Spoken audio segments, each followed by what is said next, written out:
खुलुमबाय। बड'लेण्ड रादाब नायगिरि बयनिसिमबो फुंबिलिनि गोजोन हामलायथि बावहरबाय। दिनै 20 जुलाइ 2025 मायथाइनि सानसेनि फान्जामुथियाव थानाय राशिफोरखौ फरायथिनो लाबाय। मेष राशि, साना गाहाम नङा। खरसा खालामनाय समाव सांग्रां जानांगोन, रां खहा जानो हागौ।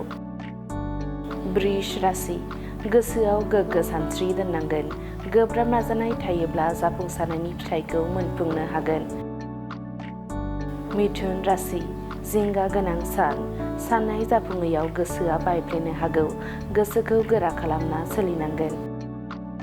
कर्कट राशि, गोदान हाबा जागायनो थाखाय साना गाहाम।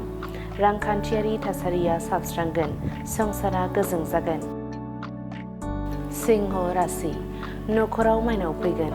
जेराव आखाइ होयो बे खामानियाव जाफुंसारनाय मोनगोन, आय जागोन। कन्या राशि, साना गोजोन गैयै जागोन। गुलाय गुजाय थासारि सोमजिनो हागौ। गुबुननि बोसोन होनायखौ लानांगोन। तुला राशि, गोसोखौ गोरा खालामना जेंनाजों जुजिनो गोनां जागोन। रांनि आंखाल नुजाथिनो हागौ। सोलो बाहायनानै सोलिनांगोन। वृश्चिक राशि, जुलि जानो गोनां सुबुंनि थाखाय गोथार सान। लोखि हिन्जाव लोगो मोनगोन। नखराव बयबो रंजाखांगोन।